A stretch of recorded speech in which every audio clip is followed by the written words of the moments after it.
Join Indian army पे account बनाना अब थोड़ा सा कॉम्प्लिकेटेड हो गया है। देखिए, अगर आप जब भी एसएसबी के लिए जाएंगे तो आपको ज्वाइन इंडियन आर्मी पे अकाउंट बनाना ही पड़ेगा, चाहे आप कोई भी एसएसबी के लिए जा रहे हैं, एक्सेप्ट एफकैट के एग्जाम या नेवी टेक के या मतलब किसी उसके, क्योंकि ये कॉमन प्लेटफॉर्म है जिसके थ्रू एसएसबी का call letter, date selection link सब कुछ आता है। जैसे एग्जाम्पल अभी एनडीए का रिजल्ट आया, जो बच्चे सक्सेसफुल हुए अब उनके पास एक डेट सिलेक्शन लिंक आएगा उनके प्रोफाइल पे, जिसपे वो अपनी डेट सेलेक्ट करेंगे।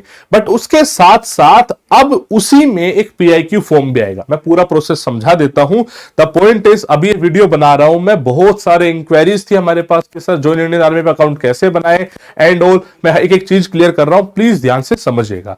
देखिए, जब आप ज्वाइन इंडियन आर्मी .nic.in पे जाएंगे तो आपकी एक प्रोफाइल, जैसे मतलब प्रोफाइल तो बाद की चीज है, जैसे मैं दिखाता हूं आपका, इस तरीके से नॉर्मली होम पेज खुलता है, राइट। आप यहां पे जाना तो यहां पे ना देखो, ये ऑफिसर सेक्शन का ऑफिसर एंट्री अप्लाई लॉगिन आ रहा है और एक जेसीयू सेक्शन का ऑफिसर एंट्री अप्लाई लॉगिन आ रहा है। अगर आप एसएसबी की मतलब डेट्स लेना चाहते हैं तो प्लीज यहां पे अप्लाई ना करें, सिर्फ यहां पे अप्लाई करें ऑफिसर एंट्री वाले हैं। बहुत सारे बच्चों ने गलती कर दी है, फिर बाद में डिजी रिक्रूटमेंट को मेल करते रहेंगे, जवाब आता नहीं है, बहुत इशू हो जाता है। अच्छा, एक चीज और मैं पहले क्लेरिफाई कर दूं, मेरे पास बहुत सारे डाउट ऐसे भी है कि सर हमारी ना प्रोफाइल बन नहीं पा रही है, मेरी मेल आईडी चेंज हो गई है, फलाना ढिमकाना, अलग अलग चीजें के डाउट है। प्लीज आप इस चीज को ध्यान में रखें बच्चे, कि जो ये अगर आप प्रोफाइल नहीं बना पाते हैं तो आपका मैक्सिमम से मैक्सिमम लॉस इतना होगा कि आप एसएसबी की डेट अपने हिसाब से नहीं चूज कर पाएंगे। लास्ट में क्या करता है, जब मान लो आपकी डेट सिलेक्शन लिंक आ गई, आपकी तो प्रोफाइल बनी नहीं हो पाई है तो आप डेट सिलेक्ट कर नहीं पाओगे। तो जितने लोग डेट सिलेक्ट कर लेते हैं वो छोड़ के, अब जितने लोग बच जाते हैं जिन्होंने एग्जाम क्लियर करता है बट डेट सेलेक्ट नहीं कर पाए, उनके पास ज्वाइन इंडियन आर्मी मेल भेजेगा विद आईडी पासवर्ड, भाई साहब ये है, ले लो फटाफट डेट। बट वहां पे उस टाइम पे डेट के ऑप्शन नहीं होंगे ज्यादा, बिकॉज सब तो पहले भर चुके होंगे। आर यू अंडरस्टैंडिंग में कहना क्या चाहता हूं? तो बस यही नुकसान होगा।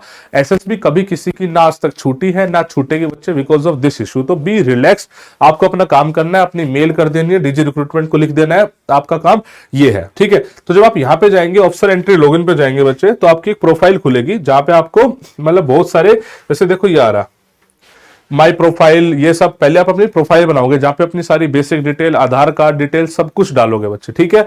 जब ये बन जाएगी तो एक ऐसी प्रोफाइल आपकी एग्जिस्ट कर रही होगी जहां पे आप ऑनलाइन, जैसे टीएस का फॉर्म निकलता है वो यहां से अप्लाई होता है, आपने पहले आज तक क्या अप्लाई कर रखा है, कितने एसएसबी में अप्लाई करा है, ठीक है। जो आपका रिफंड होती है जर्नी की वो सब यहां पर होगी, बैंक डिटेल यहाँ पे फीड वो करना होता है, आधार वेरिफिकेशन होता है, डेट सिलेक्शन लिंक सब कुछ यहाँ पर होता है।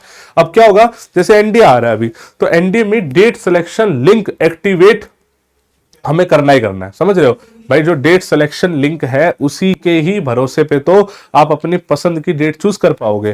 तो जो डेट सिलेक्शन लिंक एक्टिवेट होगा उसी के साथ अब आ रही है कि आपको पीआईक्यू फॉर्म भी भरना होगा।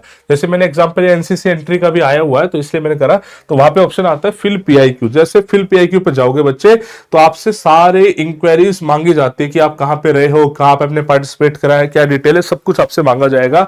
और ये इंपॉर्टेंट इसलिए बन जाता है क्योंकि एक पीआईक्यू फॉर्म आप बाद में फिल करते जब एसएसबी में जाते हो, यहाँ की और वहां की जो डिटेल्स है ना, प्लीज डोंट मिसमैच। मतलब वो अगर मिसमैच हो जाती है तो दैट मींस आप झूठ बोल रहे हो कहीं तो एक जगह। तो मैक्सिमम टाइम क्या होता है कि बच्चा झूठ बोल भी नहीं रहा होता, बट उसको पता नहीं होता कि भाई साहब ऐसा भी कुछ है कि मैं मतलब यहाँ पे जो लिख रहा हूं उसका किस तरीके से लिखना है, उसको लिखना आता ही नहीं है ना।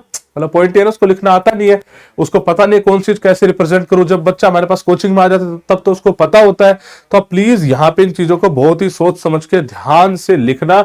आपकी सारी डिटेल्स यहाँ पे मांग रहा है, आपकी पर्सनल डिटेल्स, आपकी ऑक्यूपेशनल डिटेल, कहाँ पे आप रह रहे हो, ठीक है, आपके एरिया की सारी डिटेल, ठीक है, कितने लोग हैं, ये सब, सिंगल रह रहे हो, सेपरेट रह रहे हो, पेरेंट्स के साथ रह रहे हो, आपके एड्रेस, आपके माता पिता की ऑक्यूपेशन एंड डिटेल, जो आपकी क्वालिफिकेशंस है उनकी डिटेल, कितने मार्क्स आपके आए हैं, आपने कुछ अचीवमेंट करी है तो ये, आप हॉस्टल में रहते हो उसमें रहते हो, कौन कौन से गेम खेले हैं आपने, पार्टिसिपेशन कहाँ पे कितना करा है, स्कूल कॉलेज लेवल पे कहाँ पे करा है, अचीवमेंट क्या रही है, एनसीसी में, कहीं और स्पोर्ट्स में, स्काउटिंग में कुछ करा है क्या, हॉबीज इंटरेस्ट कुछ है क्या आपकी। मतलब जो एक पीआईक्यू फॉर्म में चाहिए होता है ना वो सब आप पहले ही आपसे यहाँ भरवा लिया जाता है।